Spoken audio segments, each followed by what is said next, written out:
If you wanna know why Zodwa Wabantu is a demon-possessed serial killer, watch this.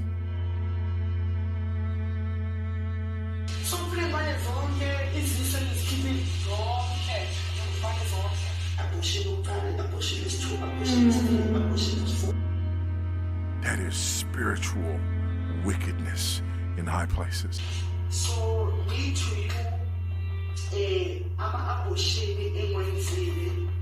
for how you think.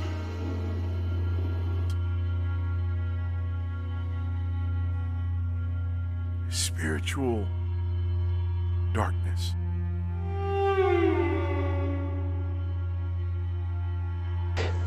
%90 of the abortion clinics in urban centers,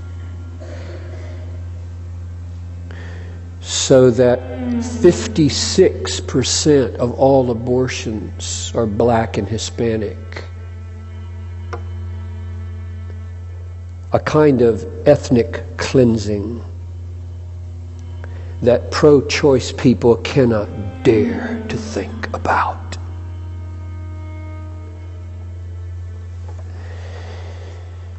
We need to know the procedures: suction, aspiration, dilation and curettage, saline, abortion, intact dilation and extraction, intrauterine cranial decompression. Abortion is one of the most brutal ways to murder a person, as it involves the butchering of a living human being. Watch a former abortion doctor explaining how it's done. Your patient today is 17 years old. She's 22 weeks pregnant. Her baby is the length of your hand plus a couple of inches. And she's been feeling her baby kick for the last several weeks, but she's asleep on an operating room table. You walk into that operating room scrubbed and gowned, and after removing laminaria, you introduce a suction catheter into the uterus. This is a 14 French suction catheter. If she were 12 weeks pregnant or less, basically the width of your hand or smaller, you could basically do the entire procedure with this. But babies this big don't fit through catheters this size. After suctioning the amniotic fluid out from around the baby, you introduce an instrument called the Sofer clamp. It's about 13 inches long. It's made of stainless steel. The business end of this clamp is about 2.5 inches long and a half-inch wide. There are rows of sharp teeth. This is a grasping instrument. When it gets a hold of something, it does not let go. A D&E procedure is a blind abortion, so picture yourself introducing this and grabbing anything you can blindly and pull, and I do mean hard, and out pops a leg about that big, which you put down on the table next to you. Reach in again, pull out an arm about the same length, which you put down on the table next to you. And use this instrument again and again to tear out the spine, the intestines, the heart and lungs. Head on the baby that size is about the size of a large plum. You can't see it, but you pretty good idea you've got it if you've got your instrument around something and your fingers are spread about as far as they go.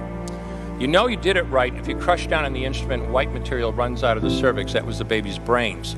Then you could pull out skull pieces. And you have a day like I had a lot of times. Sometimes the little face comes back and stares back at you. Congratulations, you just successfully performed a second trimester D&E abortion. You just affirmed her right to choose. What? Not only is abortion murder and child sacrifice, but it is also spiritual warfare. Watch Pastor Voddie Buachum explain.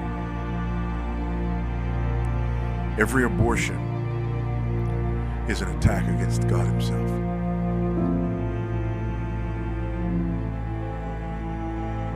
Slaughter of human beings is like slaughtering God in effigy. So every abortion is an attack on the very image of God. Every abortion is also an attack against the cultural mandate. And in the end, every abortion is an attack against the gospel.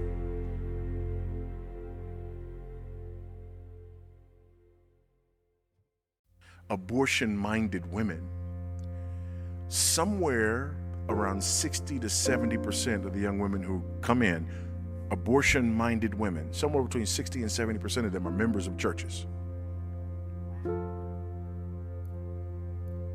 And that is a consistent reality. The majority of them, members of churches. And if you ask them before this circumstance arose, they would have talked to you about the sanctity of life. But when they saw the plus sign,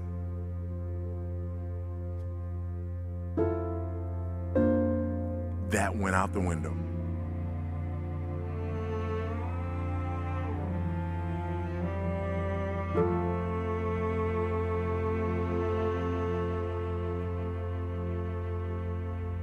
There are a number of reasons for abortions, and a number of reasons that usually shut the mouths of those in opposition. And one of those reasons is often, well, if this baby is born, this baby will suffer. And no parent would want their baby to suffer. So the merciful thing to do as a parent, if the doctor tells you that your baby is going to suffer, is to end the baby's life in order to end their suffering. If God thought that way, he wouldn't have sent his son to die on a cross. So we see the sanctity of human life, even human life that is destined for suffering.